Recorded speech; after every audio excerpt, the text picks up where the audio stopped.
Welcome to another exciting edition of Million Dollar Peddlers. I'm Papergoy, and today we're going to talk about, well, a couple of different things put together. And basically it's planning for the future, and it's kind of a reach out to eBay type deal. Over the past week and a half, there's been a lot of buzz about a survey that eBay sent out. And I read about it on e-commerce bites and read about it on a couple of different groups on Facebook and that sort of thing. And it's kind of frightening. And the reason why it's frightening is because they were going to be offering some kind of a la carte options, potentially. That's what they're surveying about. And it's just completely different from how things are set up now. To start with, no one likes change, of course. You get used to doing things a certain way, and then all of a sudden there's change, and you have to get used to it.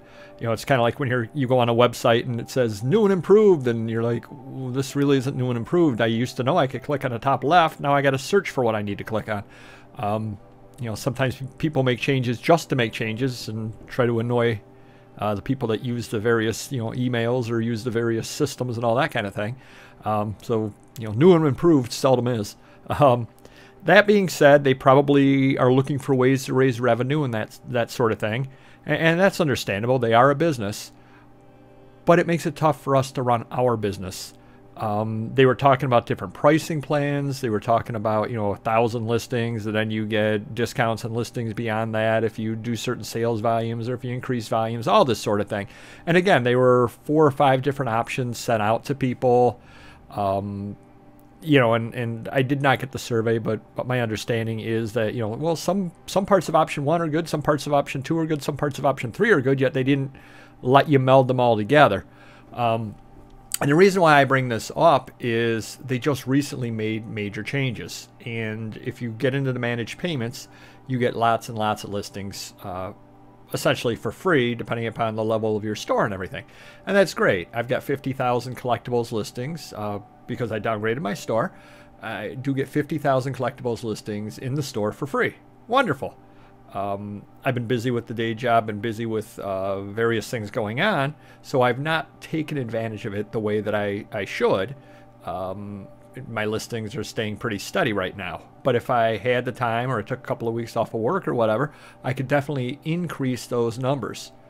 Well, now I'm not sure that I want to. Because let's say I go from 15,000 items up to 20 or 25,000 items. If eBay all of a sudden early next year, mid next year changes the pricing structure again, and it becomes expensive to have those items, let's say that they went to an Etsy type deal where you paid 20 cents for a 4-month period to have your listings up. They do that, it decimates my business as far as the way that it's set up, because I had it set up for the current situation, and then they go and they change things.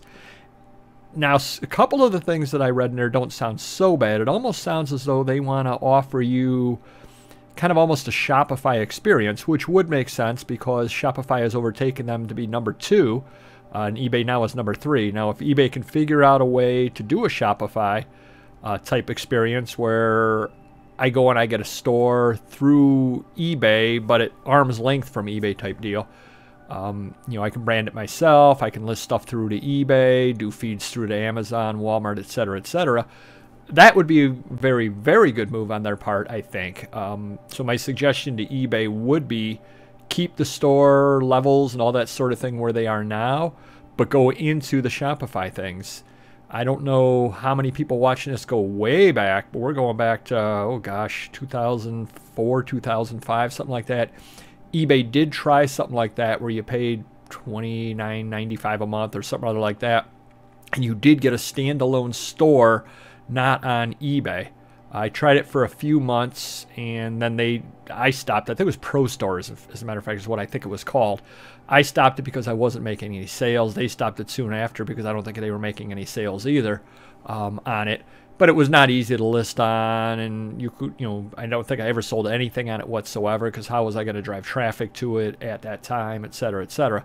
So they've tried that before, and it didn't work so well. But technology has come a long way since then. People have gotten a lot better at buying things online since then, et cetera, et cetera. So if they go that route, I think it's a wonderful idea.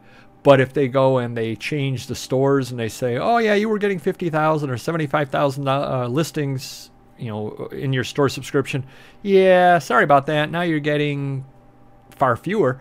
That'd definitely make things difficult. And it makes it hard for people to plan their businesses as well, because we don't know what's going to be coming next week, next month, next year, which ties into yet another thing. And this affects Mr. Magazine pretty heavily, and affects a couple of people that watch these videos all the time, and they've reached out to me and asked me opinions on it. And that's with the adult stuff, with the coins, with the bullion, all that kind of thing. There are a lot of rumors out there. Mr. Magazine was told by eBay that, oh, by the way, yeah, we'll have everything fixed by November, won't be any problems. And then other people have heard they're basically doing away with adult and all that kind of thing. It's just not worth their trouble to have the adult.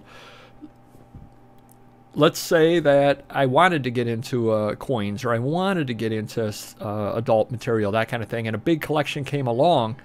Do I dare sink my money into it? Because let's say that this nice collection of coins came along and it's worth, $50,000, and I got a chance to pick it up for, 30 cents on the dollar.